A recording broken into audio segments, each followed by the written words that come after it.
دین پیارا ہے تو اٹھ جاؤ خمینی کی طرح،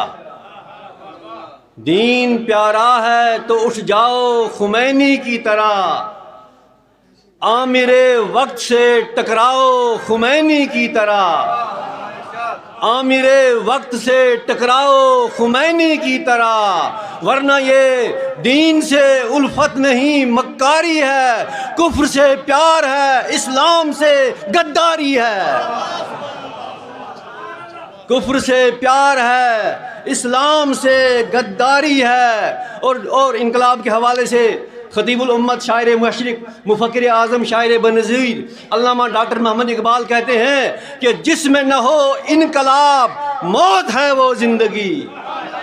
جس میں نہ ہو انقلاب موت ہے وہ زندگی، روح امم کی حیات کشمکش انقلاب، روح امم کی حیات کشمکش انقلاب،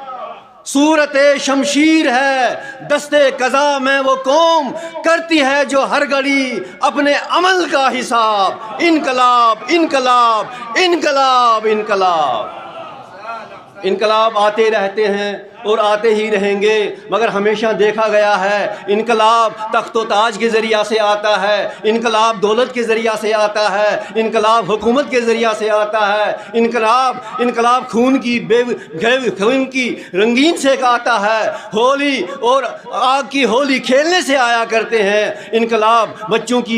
کی یتیمی سے آیا کرتے ہیں، انقلاب ٹینکوں کے ذریعہ سے آتے ہیں، انقلاب بندوقوں کے ذریعہ سے آتے ہیں، انقلاب عورتوں کی بیوگی سے آیا کرتے ہیں، انقلاب بچوں کی یتیمی کے ساتھ آیا کرتے ہیں، مگر وہ انقلاب جو آمنہ کا لال عبداللہ کا جایا عرش کی بلندیوں کو اپنی ٹوٹی ہوئی جوتیوں سے رونے والا، فتح اللہ کعبہ قوسین و ادنیٰ کی منزلوں پہ فائز ہونے والا جیسا انقلاب لایا، ایسا انقلاب نہ ماضی میں کوئی لایا، نہ حال میں کوئی لایا، نہ آئندہ کوئی لا سکتا ہے۔ ابھی میں نے آپ کا جو میں ویدنس پڑھا وہاں پہ یہ تھا کہ سرور کائنات صلی اللہ علیہ وسلم کی جو انقلاب تھا، اس انقلاب کی جھلکی حضرت امام خمینی جو 11 فروری 1979 کو ہوئی ہے،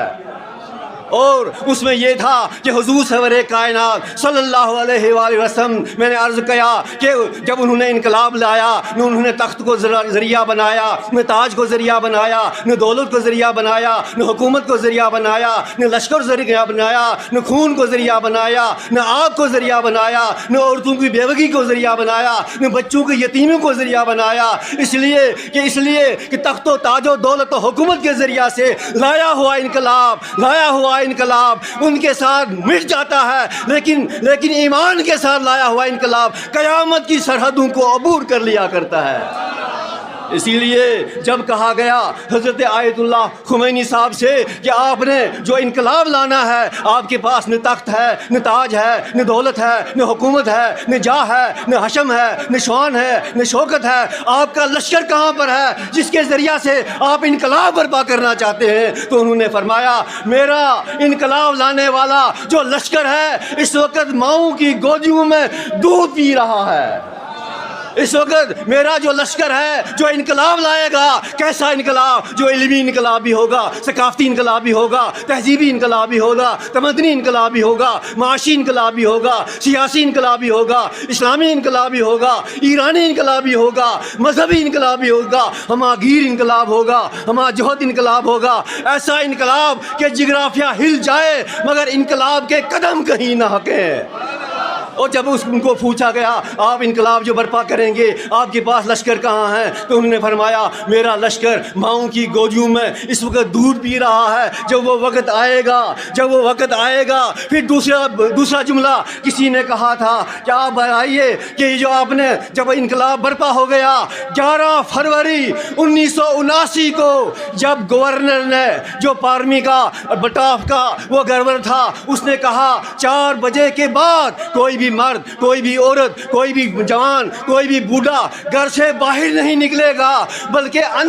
وہ اندر رہے گا، جو باہر نکلے گا اس کو گولی سے اڑا دیا جائے گا۔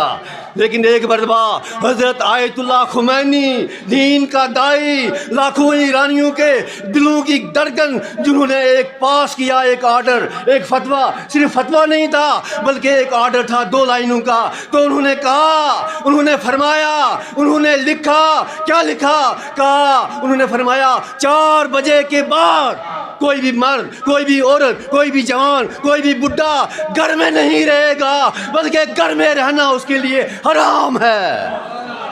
اب یہ جب انقلاب آیا، اس کا رزلٹ کیا تھا؟ اس کا نتیجہ یہ تھا، اس کا نتیجہ یہ تھا کہ 11 فروری 1979 کو شاہ کی حکومت تھی، تو 12 فروری 1979 کو ایک انقلاب برپا ہو گیا، جو علمی انقلاب بھی تھا، ثقافتی انقلاب بھی تھا، تہذیبی انقلاب بھی تھا، تمدنی انقلاب بھی تھا، معاشی انقلاب بھی تھا۔ اور جوش ملی آبادی نے کہا، کس قدر عجلت میں تو روئے زمین پر چھا گیا،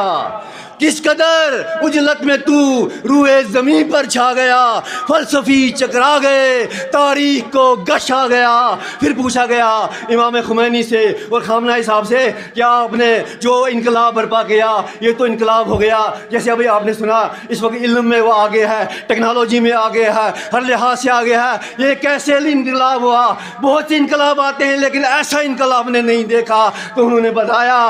نے یہ بتایا، ماچے داریں از محرم و سفر است، یہ محرم اور سفر کی مجلسیں جو ہیں، جو یہاں پر جو بیانات ہیں، اس کے ذریعہ سے ہم نے انقلاب لایا۔ اسی لیے جوش نے کہا، کربلا اب بھی حکومت کو نگل سکتی ہے، کربلا تخت کو تلووں سے مسل سکتی ہے، کربلا وقت کے دائرے کو بدل سکتی ہے، کربلا قلعے فولاد ہے جراروں کا، کربلا نام ہے چلتی ہوئی تلواروں کا۔